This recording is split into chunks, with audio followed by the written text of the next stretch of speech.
Shalom, kami sampaikan kepada Bapak, Ibu, Saudara sekalian.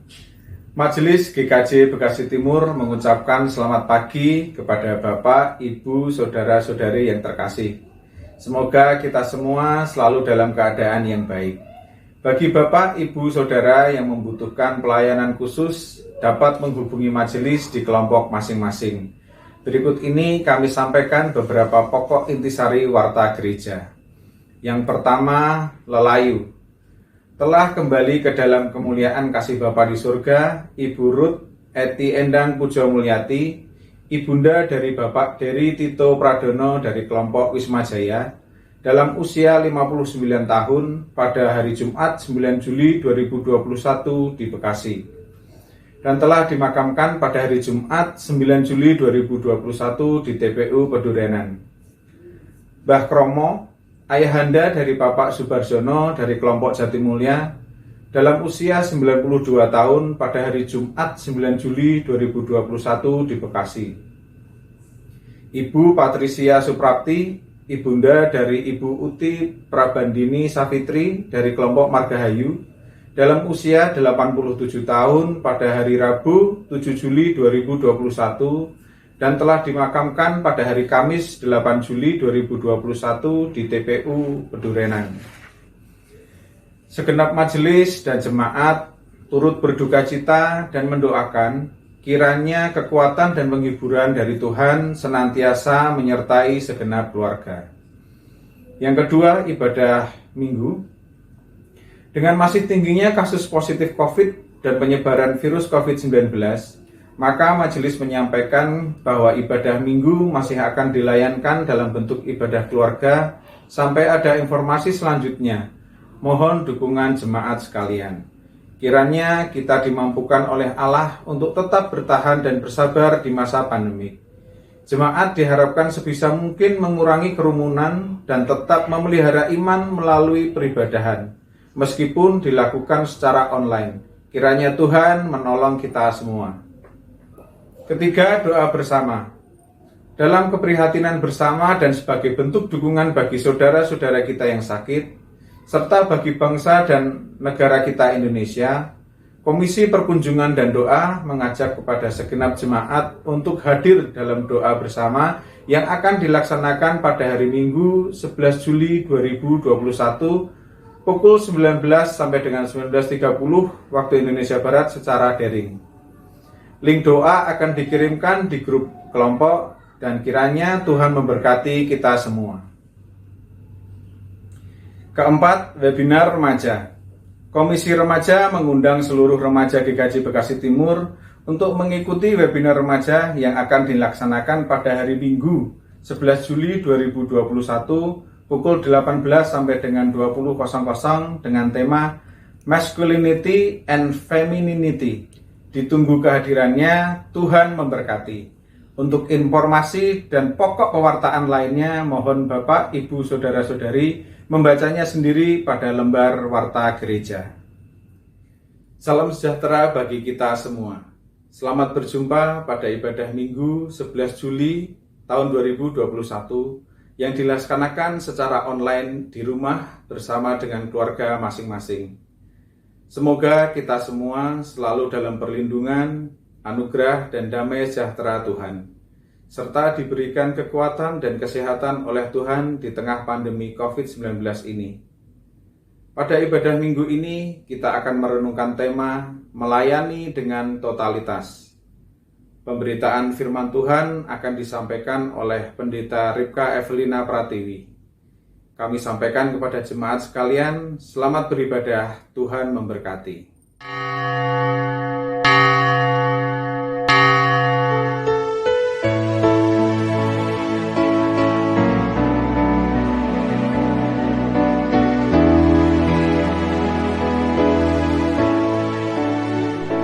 Ya Allah yang maha tinggi, Kau pencipta dunia ini.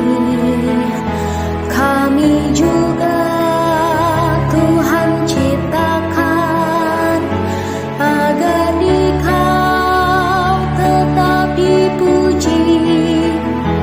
Engkau Bapa yang memberkati tiap orang yang rendah hati. Tolonglah kami sekarang ini dan selamanya.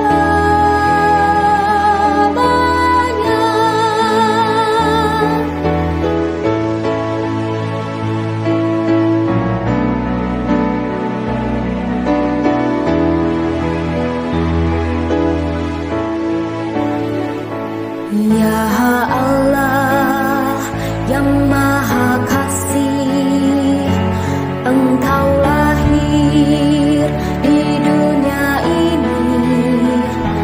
Engkau mati di kayu salib. Engkau rela mengganti kami dari kubur, karena Kau bangkit. Kuasa maut tiada lagi. Pimpinlah kami, sebab Engkaulah jalan yang benar.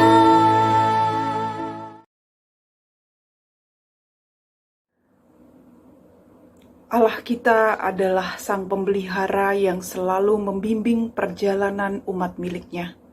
Di dalam syukur atas anugerah dan pemeliharaan Allah dalam kehidupan kita di sepanjang waktu yang telah kita jalani, marilah ibadah minggu ini kita khususkan dengan pengakuan bahwa pertolongan kita adalah di dalam nama Tuhan yang menciptakan langit dan bumi, yang kasih setianya kekal selama-lamanya, dan yang tidak meninggalkan pekerjaan tangannya.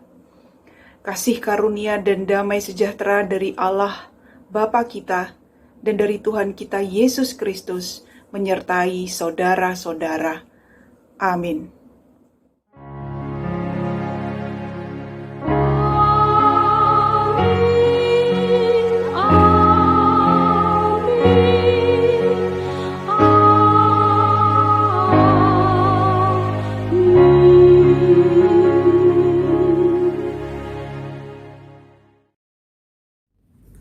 Umat yang dikasihi Tuhan, sungguh kita bersyukur atas kasih dan berkat-Nya yang senantiasa dianugerahkan kepada kita, sehingga kita dapat bertumbuh dalam iman yang benar dalam Kristus. Tema ibadah yang akan kita hayati adalah melayani dengan totalitas. Mari kita membuka hati untuk dipimpin Tuhan, agar dapat bertumbuh dan menghasilkan buah, sehingga kita mampu melayani Tuhan dan sesama dengan sepenuh hati. Kiranya ibadah ini menjadi wujud ungkapan syukur dan kesetiaan kita kepada Allah, Sang Sumber Hidup.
Umat yang dikasihi Tuhan, karena Tuhan Yesus sudah memberikan teladan dalam menjalankan hukum kasih-Nya, maka haruslah kita meneladaninya dalam melakukan hukum kasih, seperti yang sudah dilakukan oleh Tuhan Yesus. Mari kita menghayati dan menerapkan firman Tuhan perihal hukum kasih sebagaimana yang dinyatakan dalam Injil Markus pasalnya yang ke-12 ayat 28 sampai 31 yang demikian. Lalu seorang ahli Taurat yang mendengar Yesus dan orang-orang Saduki bersoal jawab dan tahu bahwa Yesus memberi jawab yang tepat kepada orang-orang itu, datang kepadanya dan bertanya, "Hukum manakah yang paling utama?" Jawab Yesus, "Hukum yang terutama ialah, dengarlah hai orang Israel, Tuhan Allah kita, Tuhan itu Esa. Kasihilah Tuhan Allahmu dengan segenap hatimu, dan dengan segenap jiwamu, dan dengan segenap akal budimu, dan dengan segenap kekuatanmu. Dan hukum yang kedua ialah, kasihilah sesamamu manusia seperti dirimu sendiri. Tidak ada hukum lain yang lebih utama daripada kedua hukum ini." Kita menyadari bahwa kita belum mampu melakukan hukum kasih itu secara benar. Dalam mulut kita mengaku mengasihi Tuhan Yesus, tetapi kita belum mengasihi sesama dan dengan benar. Kita masih sering mengutamakan diri sendiri daripada sesama kita. Kita masih mudah menyimpan dendam, kebencian, dan iri hati. Bahkan tutur kata dan perilaku kita sering melukai hati sesama kita. Untuk itu, marilah dengan kesungguhan, ketulusan, dan kerendahan hati, kita mengakui dosa kita dan memohon pengampunan di hadapan Tuhan, serta mendoakan sesama kita yang mungkin pernah kita lukai, dan memberikan pengampunan kepada sesama yang mungkin pernah melukai kita. Mari kita berdoa secara pribadi.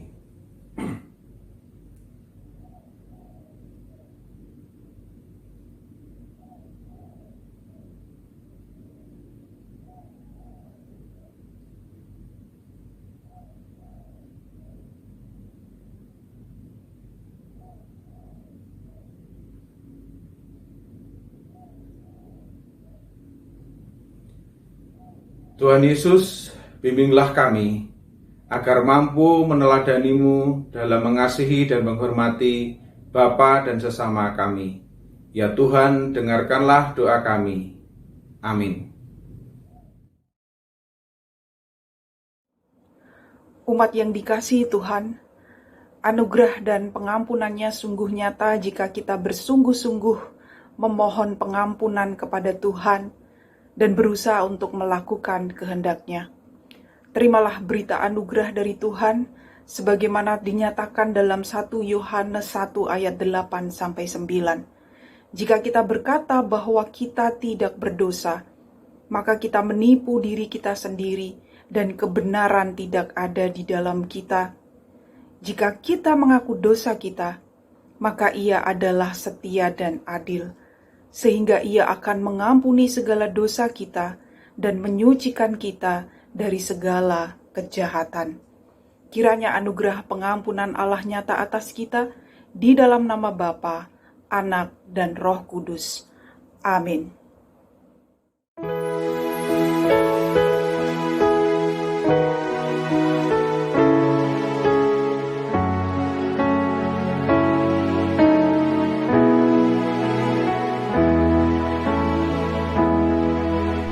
Jika jiwaku berdoa kepadamu,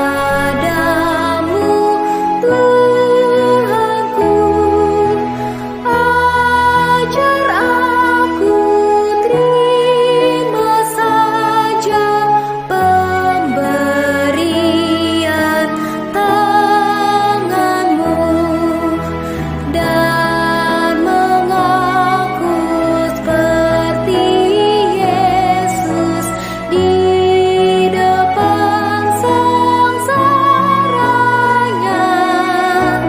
Jangan kehendakku Bapa, kehendakmu jadilah.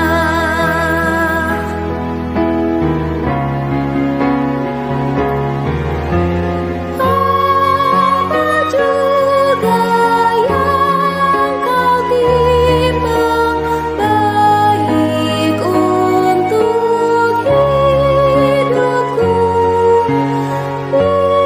biar aku pun setuju dengan maksud hikmat-Mu, menghayati dan percaya walau hatiku lemah. Jangan kehendakku Bapa, kehendakmu jadilah.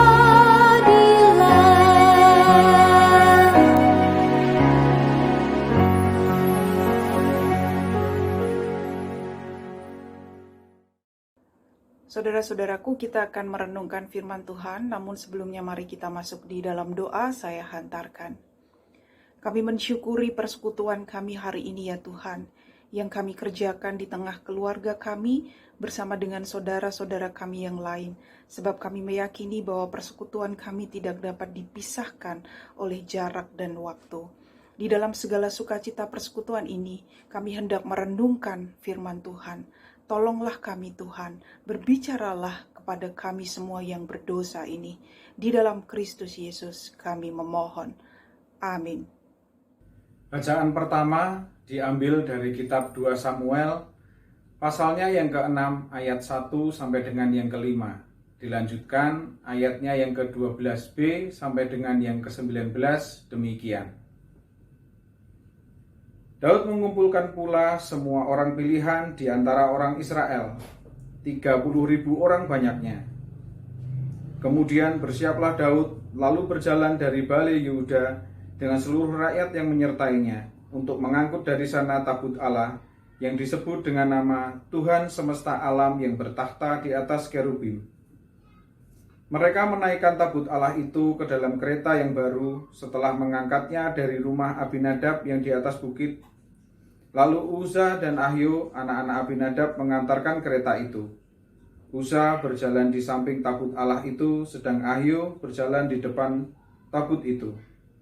Daud dan seluruh kaum Israel menari-nari di hadapan Tuhan dengan sekuat tenaga, diiringi nyanyian, kecapi, gambus, rebana, kelentung, dan ceracap. Lalu Daud pergi mengangkut tabut Allah itu dari rumah Obed-Edom ke kota Daud dengan sukacita. Apabila pengangkat-pengangkat tabut Tuhan itu melangkah maju 6 langkah, maka ia mengorbankan seekor lembu dan seekor anak lembu gemukan. Dan Daud menari-nari di hadapan Tuhan dengan sekuat tenaga. Ia berbaju efod dari kain lenan. Daud dan seluruh orang Israel mengangkut tabut Tuhan itu dengan diiringi sorak dan bunyi sangkakala. Ketika tabut Tuhan itu masuk ke kota Daud, maka Mikal, anak perempuan Saul, menjenguk dari jendela, lalu melihat Raja Daud meloncat-loncat serta menari-nari di hadapan Tuhan. Sebab itu ia memandang rendah Daud di dalam hatinya. Tabut Tuhan itu dibawa masuk lalu diletakkan di tempatnya di dalam kemah yang dibentangkan Daud untuk itu. Kemudian Daud mempersembahkan korban bakaran dan korban keselamatan di hadapan Tuhan. Setelah Daud selesai mempersembahkan korban bakaran dan korban keselamatan, diberkatinyalah bangsa itu demi nama Tuhan semesta alam. Lalu dibagikannya kepada seluruh bangsa itu, kepada seluruh khalayak ramai Israel, baik laki-laki maupun perempuan, kepada masing-masing seketul roti bundar, sekerat daging, dan sepotong kue kismis. Sesudah itu pergilah seluruh bangsa itu masing-masing ke rumahnya.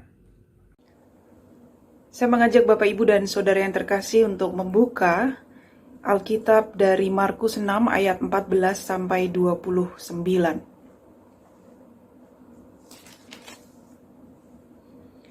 Markus 6 ayat 14 sampai ayatnya yang ke-29.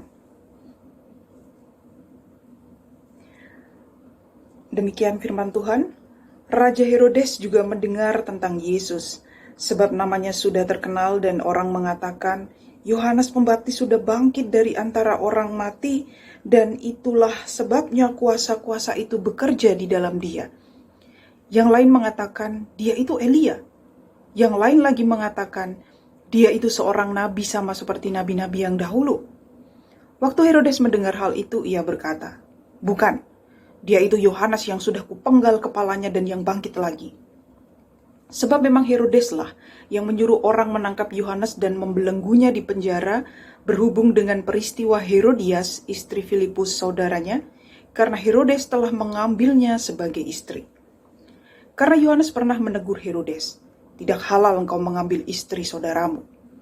Karena itu, Herodias menaruh dendam pada Yohanes dan bermaksud untuk membunuh dia, tetapi tidak dapat, sebab Herodes segan akan Yohanes karena ia tahu bahwa Yohanes adalah orang yang benar dan suci, jadi ia melindunginya. Tetapi apabila ia mendengarkan Yohanes, hatinya selalu terombang-ambing, namun ia merasa senang juga mendengarkan dia. Akhirnya tiba juga kesempatan yang baik bagi Herodias. Ketika Herodes pada hari ulang tahunnya mengadakan perjamuan untuk pembesar-pembesarnya, perwira-perwiranya, dan orang-orang terkemuka di Galilea. Pada waktu itu anak perempuan Herodias tampil lalu menari dan ia menyukakan hati Herodes dan tamu-tamunya. Raja berkata kepada gadis itu, mintalah daripadaku apa saja yang kau ingini, maka akan kuberikan kepadamu. Lalu bersumpah kepadanya, apa saja yang kau minta akan kuberikan kepadamu, sekalipun setengah dari kerajaanku. Anak itu pergi dan menanyakan ibunya, apa yang harus kuminta? Jawabnya, kepala Yohanes Pembaptis.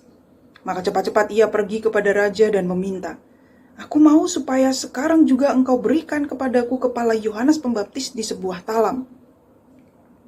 Lalu sangat sedihlah hati raja. Tetapi karena sumpahnya dan karena tamu-tamunya, ia tidak mau menolaknya. Raja segera menyuruh seorang pengawal dengan perintah supaya mengambil kepala Yohanes. Orang itu pergi dan memenggal kepala Yohanes di penjara. Ia membawa kepala itu di sebuah talam dan memberikannya kepada gadis itu, dan gadis itu memberikannya pula kepada ibunya. Ketika murid-murid Yohanes mendengar hal itu, mereka datang dan mengambil mayatnya, lalu membaringkannya dalam kuburan. Demikianlah pembacaan firman Tuhan. Berbahagialah setiap orang yang mendengarkan firman Tuhan dan yang memeliharanya dalam kehidupannya. Haleluya.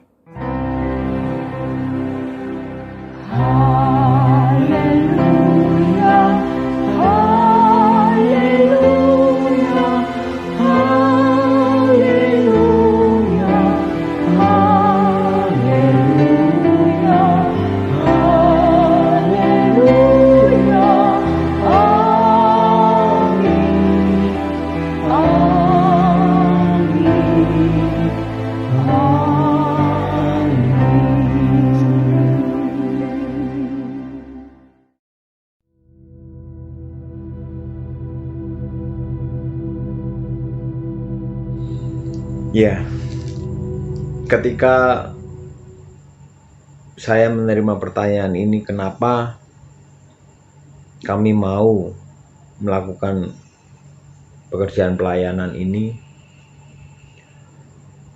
sebenarnya kami juga bingung mau menjawabnya bagaimana. Karena kita sama-sama tahu bahwa COVID ini bukan main-main. Bukan virus seperti flu-flu biasa. Terbukti banyak sekali kita dengar berita yang harus kehilangan nyawa karena terpapar oleh virus ini. Kami bukan Superman, kami manusia biasa seperti Bapak Ibu semua. Punya daging yang juga punya kelemahan, punya fisik yang terbatas. Makanya saya juga bingung menjawabnya bagaimana. Tapi di dalam setiap kami pulang dalam melayani saudara-saudara kita yang terpapar oleh COVID ini, ketika proses itu sudah berjalan, walaupun di tengah-tengahnya ada beberapa yang kita sendiri khawatir, bisa nggak ini dilewati ya? Tapi ketika sederek-sederek itu semua bisa melewati dan dipulihkan, kami sangat senang sekali melihat senyum bahagia mereka. Kami sangat senang melihat saudara-saudara kita bisa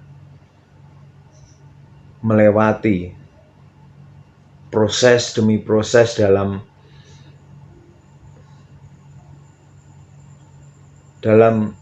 menjalani atau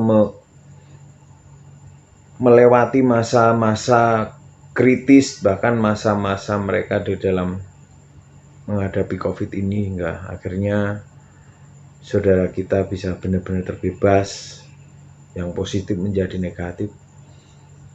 Ketika mereka terbebas, kami senang, kami sangat bersukacita, sangat bersyukur. Ya,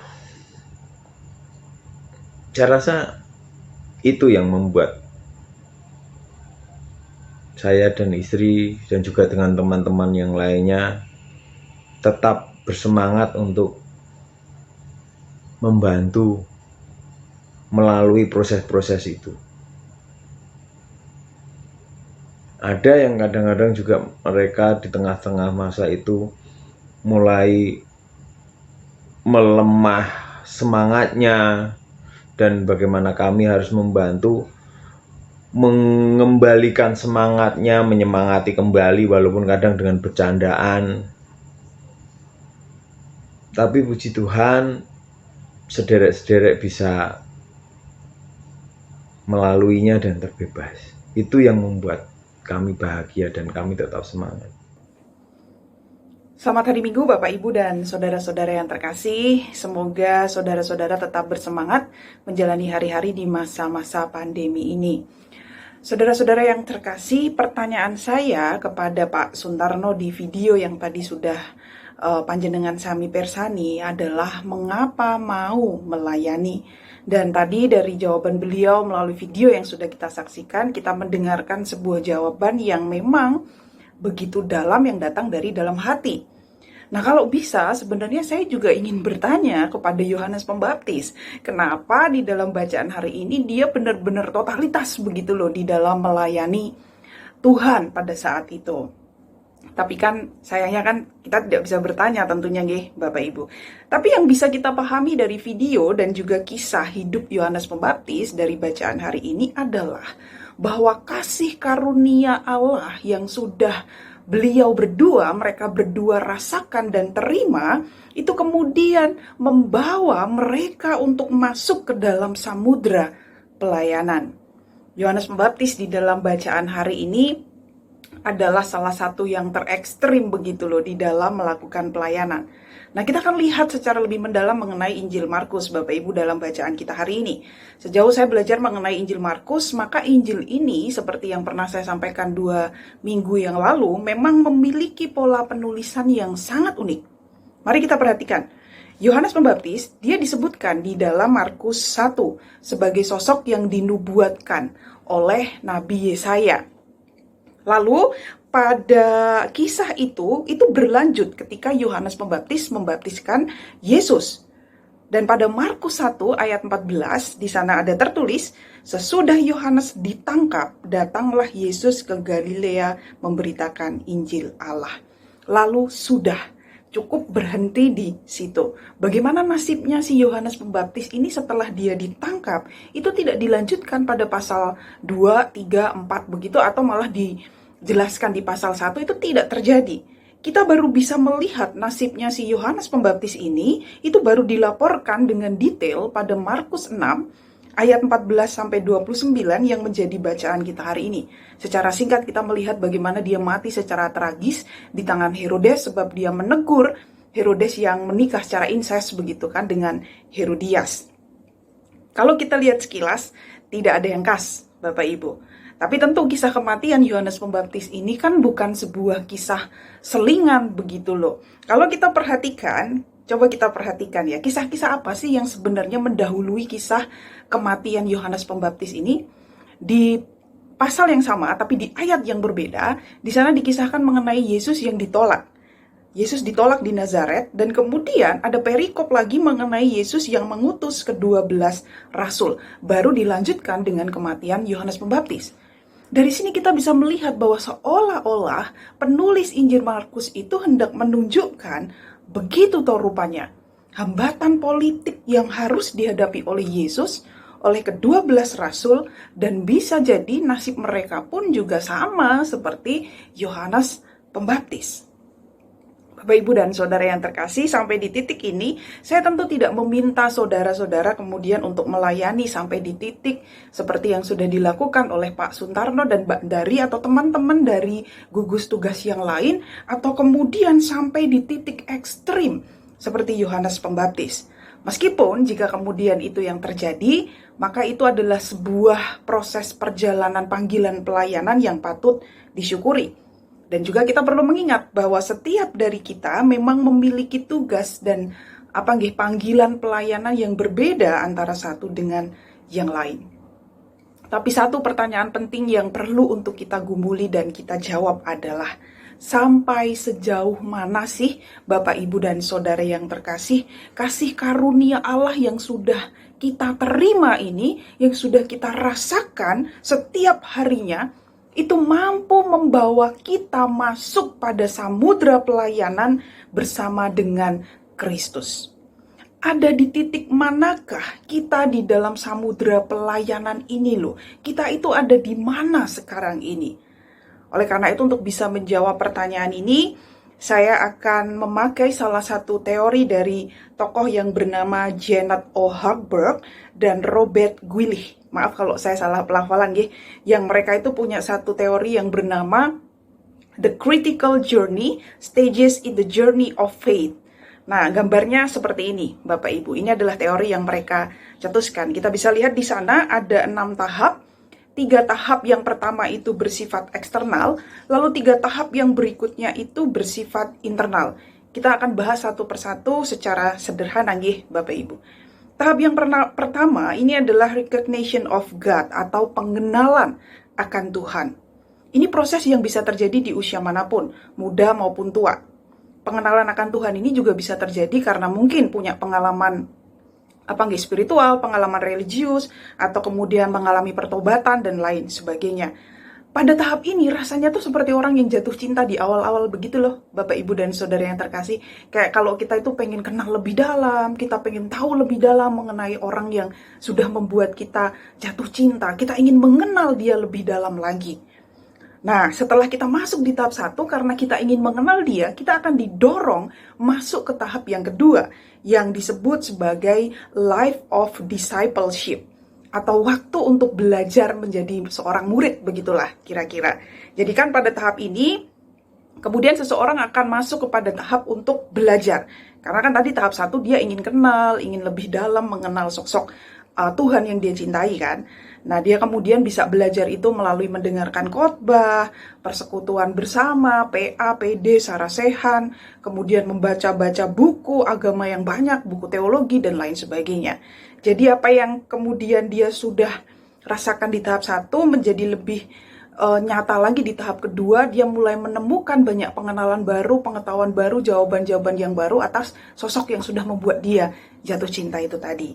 Itu tahap yang kedua. Nah, kita akan masuk kepada tahap yang ketiga yang disebut sebagai productive life atau sebuah kehidupan yang produktif. Pada tahap ini, setelah di tahap 1 pengen kenal, tahap 2 dia mulai mengenal, mulai belajar, maka setelah dia belajar banyak dia mulai kenal, di tahap 3 ini lebih konkret. Dia akan menghasilkan sebuah kehidupan yang produktif, yaitu dengan masuk di dalam dunia pelayanan. Melayani dimanapun, begitu ya.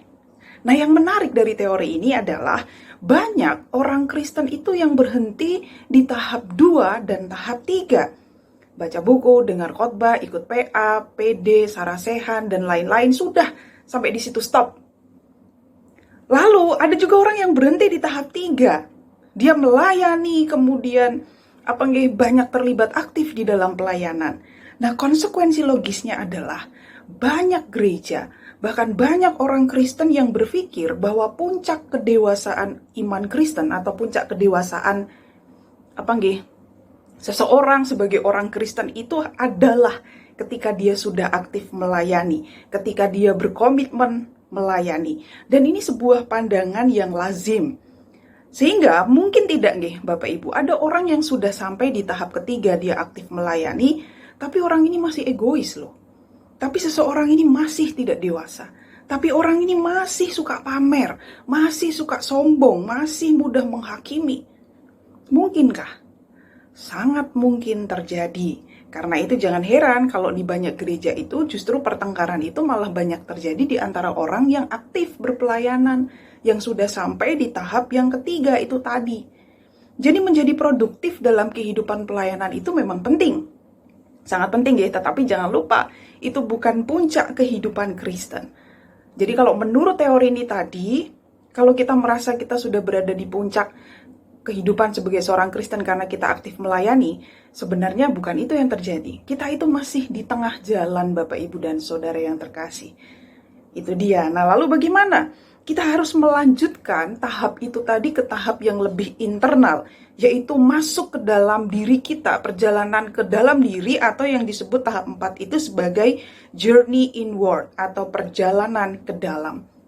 Ini adalah sebuah perjalanan batin yang sangat dalam dan sangat pribadi. Pada tahap ini tahap krisis Bapak Ibu, tahap 4 ini. Pandangan kita tentang Tuhan, pengenalan kita tentang Tuhan, pengetahuan-pengetahuan yang sudah kita dapatkan tentang Tuhan, tentang pelayanan, bahkan kita lakukan pelayanan itu, kita akan mulai ditantang di sana. Sehingga di tahap 4 ini orang mungkin bisa merasa begini. Contohnya, kok gini sih Tuhan? Kok Tuhan ternyata begini sih, nggak seperti yang aku dengar ketika Pak Pendeta, Bu Pendeta khotbah. Kok hidupku malah gini banget sih? Kok pelayanan kok gini banget sih? Kok jadi orang Kristen gini banget sih? Kok dia itu orang Kristen gini banget sih? Dan lain sebagainya. Tahap 4 ini adalah tahap krisis. Gambaran yang lebih jelas mengenai tahap 4 ini bisa kita lihat di dalam bacaan yang pertama. Bapak, Ibu, dan Saudara, izinkan saya untuk sedikit membahas bukan hanya dari ayat 1-5 dari bacaan 2 Samuel 6 tadi, tapi juga pada ayatnya yang ke-6 sampai dengan yang ke-10. Karena kan kisah Daud yang akhirnya berhasil memindahkan tabut Allah itu tadi pada ayat 12-19 yang sudah kita baca, sebenarnya sebelum Daud berhasil, mereka itu sempat mengalami sebuah tragedi di dalam perjalanannya yang ada di ayat 6 sampai ayat 10. Dan tragedi itulah yang kemudian menimbulkan krisis dalam diri Daud. Bapak, Ibu, dan Saudara yang terkasih, pada bacaan pertama kita mengetahui bahwa Allah sudah memberikan Daud itu banyak sekali kemenangan.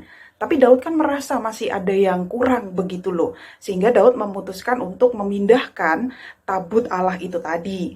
Dan semuanya itu sudah dipersiapkan dengan baik sebaik mungkin. Apa-apa saja yang dibutuhkan juga sudah dipersiapkan. Daud merasakan ada sukacita yang sangat besar di sana. Ada arak-arakan, nyanyian, tarian, dan lain sebagainya begitu loh. Tapi tiba-tiba sesuatu yang tidak terduga itu terjadi. Lembu-lembu itu tergelincir dan dalam hitungan yang sangat cepat, hitungan waktu yang sangat cepat, itu menyebabkan gerobak atau kereta yang mengangkat tabut Allah itu tadi juga bergeser dan menyebabkan tabut itu juga bisa jatuh begitu loh. Dan tabut itu kemudian jatuh ke arah tokoh yang di dalam bacaan ini dikenal sebagai atau dituliskan sebagai Uza. Nah, karena berpikir bahwa tabut ini akan jatuh, maka kan si Uza ini secara cepat begitu refleks, dia mau mengulurkan tangannya dan memegang tabut itu agar tabut itu tidak terjatuh. Begitu kurang lebih. Tapi ketika Uza melakukannya, yang terjadi malah Uza ini mati. Nah, perayaan yang tadinya sangat meriah itu mendadak menjadi sunyi. Daud yang tadinya bersuka cita, karena dia merasa saya sudah lakukan apa yang benar. Saya sudah melakukan ini semua untuk Tuhan. Dia marah di sana, dia menjadi bingung dan dia juga menjadi sedih. Dia bertanya mungkin di dalam hatinya, Tuhan ini kenapa? Kok Tuhan ini kok begini banget? Aku sudah melakukan yang benar semuanya itu demi Allah. Kenapa Allah tidak mengerti sih? Kenapa Allah malah membuat Uza ini tewas? Padahal Uza inilah yang membantu aku untuk membawa dan menjaga tabut ini. Kenapa Allah melakukan ini? Itu yang dirasakan oleh Daud. Dan akhirnya kan Daud tidak melanjutkan perjalanan. Dia takut begitu kan membawa tabut itu ke Yerusalem. Dia kemudian memutuskan untuk menjaga jarak aman begitu dari tabut itu. Ini adalah tahap krisis Bapak Ibu yang dihadapi oleh Daud. Ada sebuah krisis keyakinan yang besar. Sebuah keyakinan itu hancur. Nah, pada titik ini Bapak Ibu dan Saudara yang terkasih, Saudara boleh saja berhenti di tahap ini. Tapi kan Daud tidak melakukannya. Titik akhir dari tahap 4 ini adalah ketika kita mau masuk pada pengalaman face to face antara Tuhan dengan kehendak kita sendiri. Tidak ditulis di dalam teks Alkitab, tapi besar kemungkinan Daud kemudian masuk pada tahap akhir di tahap 4 ini. Dia kemudian mungkin bertanya apa yang salah, kenapa ini terjadi, apa solusinya. Musa kemudian mungkin mungkin si Daud ini dia mulai menyelidiki lagi gitu bagaimana hukum-hukum Musa dan aturan-aturan yang berkenaan dengan tabut Allah. Secara sederhana Bapak Ibu dan Saudara yang terkasih, pada fase 4, pada tahap 4 ini kita sedang ditransformasikan, kita dibolak-balik.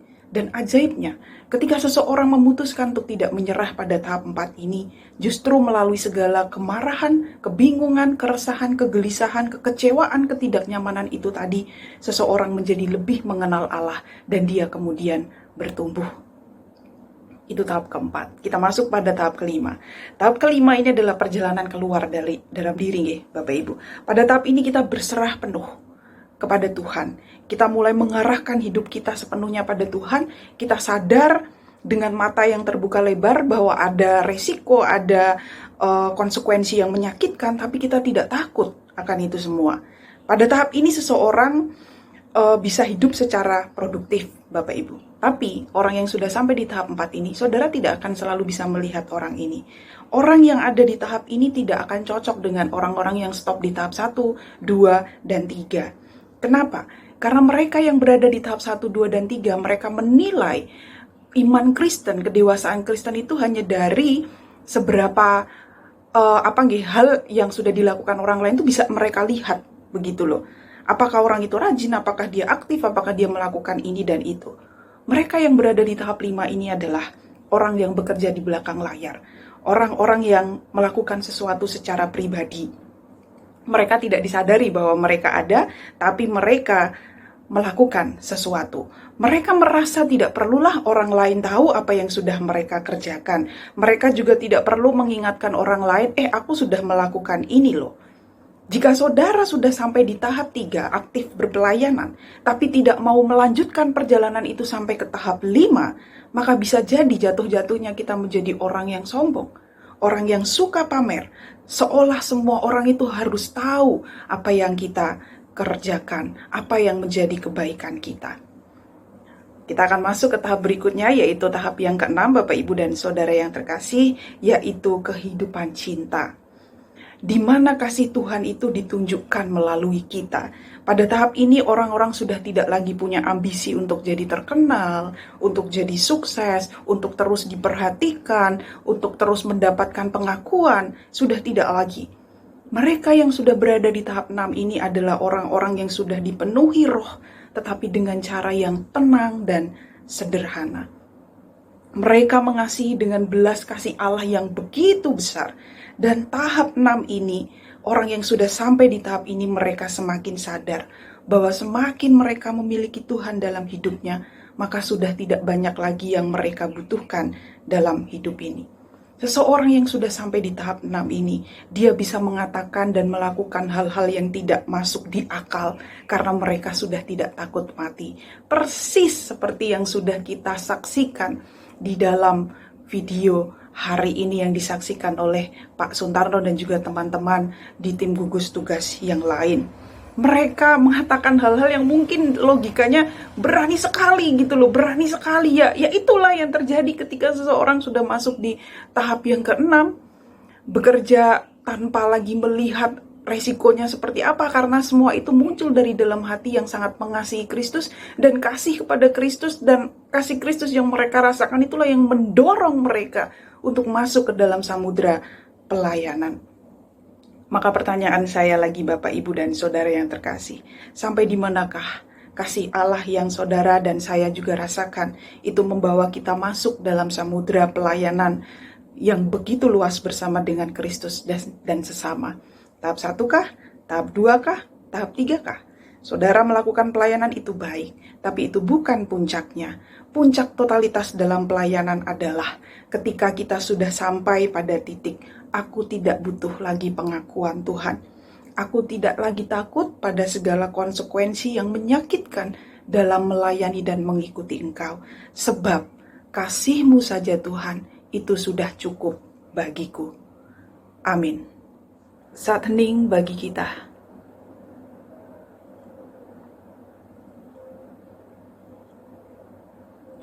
Saat hening cukup, mari kita masuk di dalam doa syafaat. Saya hantarkan. Allah Bapa yang baik, kami mensyukuri kemurahan Tuhan. Kami mensyukuri didikan yang telah Tuhan anugerahkan. Mampukan kami yang telah merasakan kasih-Mu Tuhan, untuk masuk di dalam samudera pelayanan, dimanapun Tuhan mempercayakan pelayanan itu atas kami. Dan mampukan kami untuk bertumbuh senantiasa dalam totalitas melayani Tuhan. Kami mau menyatukan hati kami hari ini Tuhan, dan mengingat saudara-saudara kami yang tengah sakit, baik mereka yang terpapar virus COVID-19 ataupun mereka yang sakit karena penyakit yang lain. Tuhan, kami tidak mampu menyebutkan satu persatu, tetapi Tuhan yang mengenal, Tuhan yang tahu. Kami menyebutkan nama mereka di dalam segala ingatan dan hati kami, dan biarlah Tuhan yang mendengarkan kami berkenan untuk mengabulkan apa yang kami naikkan di dalam doa ini. Berikanlah kekuatan Tuhan, berikanlah semangat, anugerahkanlah kekuatan dari-Mu, Dan jika Tuhan menghendaki, maka Tuhan akan menganugerahkan kesembuhan itu. Engkau juga memberkati setiap orang yang harus kehilangan anggota keluarganya di masa-masa ini. Berkatilah mereka dengan kekuatan dan juga kesabaran, ya Allah. Kami berdoa untuk gereja Tuhan, yang juga terus ambil bagian dalam pelayanan di masa pandemi ini. Untuk setiap nakes, untuk setiap teman-teman yang tergabung dalam gugus tugas, kiranya Tuhan juga memberkati mereka dengan kesehatan, dengan kedamaian di dalam batin, sehingga terus mampu melakukan tugas pelayanan dan juga pekerjaannya dengan hati yang terus berserah pada Kristus. Mampukanlah setiap kami untuk ambil bagian, saling memperhatikan satu dengan yang lain di masa yang berat ini Tuhan.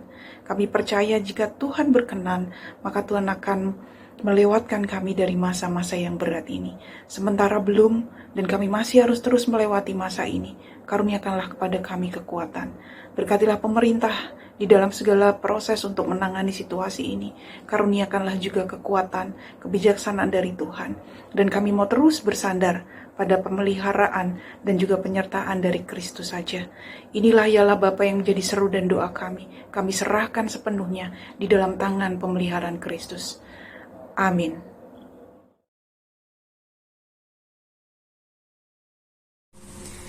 Bapak Ibu yang terkasih, kami undang bangkit berdiri. Mari bersama-sama kita ikrarkan pengakuan iman rasuli yang demikian. Aku percaya kepada Allah, Bapa yang Maha Kuasa, Khalik langit dan bumi, dan kepada Yesus Kristus, Anaknya yang tunggal Tuhan kita, yang dikandung daripada Roh Kudus, lahir dari anak darah Maria, yang menderita di bawah pemerintahan Pontius Pilatus, disalibkan, mati dan dikuburkan, turun ke dalam kerajaan maut. Pada hari yang ketiga, bangkit pula dari antara orang mati, naik ke surga, duduk di sebelah kanan Allah, Bapa yang Maha Kuasa, dan akan datang dari sana untuk menghakimi orang yang hidup dan yang mati. Aku percaya kepada Roh Kudus, gereja yang kudus dan am, persekutuan orang kudus, pengampunan dosa, kebangkitan daging, dan hidup yang kekal. Amin. Dipersilahkan duduk. Umat yang dikasihi Tuhan, segenap hidup kita adalah milik Tuhan, dan hidup yang kita jalani adalah anugerah-Nya. Panggilan melayani sesama adalah salah satu wujud syukur kita kepada Tuhan. Marilah panggilan tersebut kita wujudkan melalui persembahan yang kita kumpulkan agar melalui gerejanya misi pelayanan semakin terwujud. Persembahan ibadah minggu ini kita dasari dari Amsal 11 ayat 24 sampai 25. Ada yang menyebar harta tetapi bertambah kaya. Ada yang menghemat secara luar biasa namun selalu berkekurangan. Siapa yang banyak memberi berkat, diberi kelimpahan. Siapa memberi minum, ia sendiri akan diberi minum. Umat yang dikasihi Tuhan, marilah kita serahkan persembahan dan ungkapan syukur kepada Tuhan Allah melalui nyanyian dan doa syukur.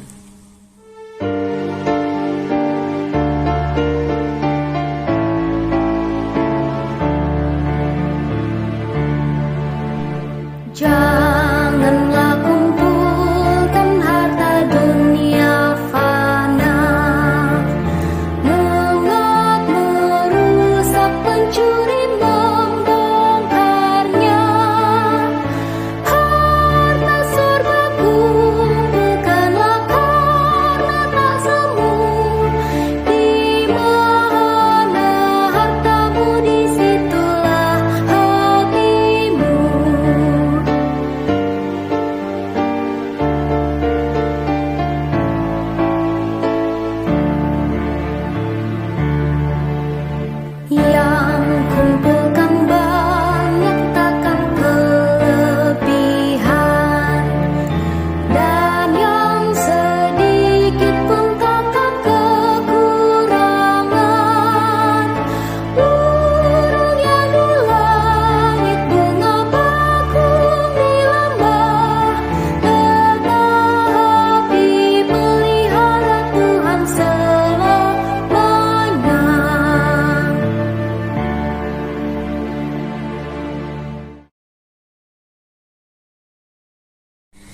Bapak Ibu yang dikasihi Tuhan, kami undang bangkit berdiri. Mari kita aturkan persembahan ini melalui doa dan akan diakhiri dengan doa Bapa kami. Mari kita satu dalam doa. Segala puji dan syukur kami naikkan kehadirat-Mu Bapa atas kesehatan yang sudah Engkau berikan. Tuhan, kiranya pada pagi hari ini kami mengaturkan persembahan kami. Biarlah Bapa, persembahan yang kami kumpulkan ini dapat berguna bagi pelayanan-Mu Bapa, baik di gereja maupun di luar gereja Tuhan. Tuhan Yesus Kristus, Kau juga memberkati saudara-saudara kami yang mengelola persembahan ini. Mampukanlah mereka mengelolanya dengan benar, dan jauhkanlah mereka dari goda dan dari kuasa jahat Tuhan. Tuhan Yesus Kristus, kiranya Tuhan, Kau juga memampukan kami, agar kami juga dapat memberikan yang terbaik Bapa, untuk melayani-Mu dengan totalitas Tuhan. Tuhan, ampunilah segala kesalahan kami di dalam kami memberi. Dan Tuhan, inilah doa yang kami naikkan, kami serahkan hanya ke dalam tangan pengasihan-Mu saja Bapa. Dan doa ini kami akhiri dengan doa yang telah Engkau ajarkan. Doa Bapa kami. Bapa kami yang di surga, dikuduskanlah nama-Mu, datanglah kerajaan-Mu, jadilah kehendak-Mu di bumi seperti di surga. Berikanlah kami pada hari ini makanan kami yang secukupnya, dan ampunilah kami akan kesalahan kami, seperti kami juga mengampuni orang yang bersalah kepada kami. Dan janganlah membawa kami ke dalam pencobaan, tapi lepaskanlah kami daripada yang jahat. Karena Engkaulah yang empunya kerajaan dan kuasa dan kemuliaan sampai selama-lamanya. Amin.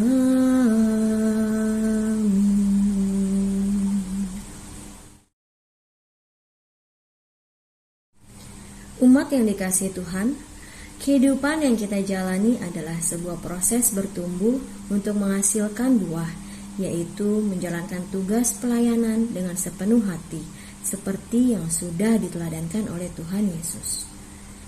Marilah kita mewujudkan panggilan tersebut dengan tetap berakar dan bertumbuh di dalam Kristus. Kiranya Tuhan memampukan kita untuk menjalaninya.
Umat yang dikasihi Tuhan, arahkanlah hatimu kepada Tuhan, usahakanlah hidupmu bermakna bagi sesama, dan teruslah bertumbuh dalam iman serta hasilkanlah buah-buah kehidupan yang berkenan kepadanya, dan jalanilah panggilan pelayananmu dengan sungguh-sungguh.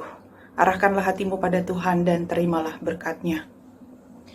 Kasih karunia dan damai sejahtera dari Allah Bapa kita dan dari Tuhan Yesus Kristus menyertai saudara-saudara sampai selama-lamanya.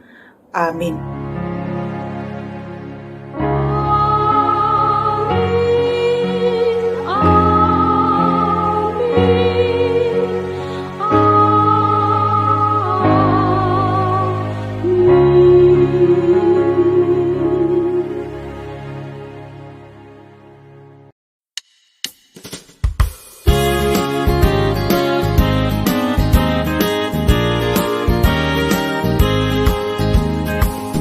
Tuhan memanggilmu, hai dengarlah, apapun yang terbaik ya berikanlah, dan jangan kau kejar hormat semu, muliakan saja Yesus Tuhanmu. Tiap karya diberkatinya, namun yang terbaik dimintanya.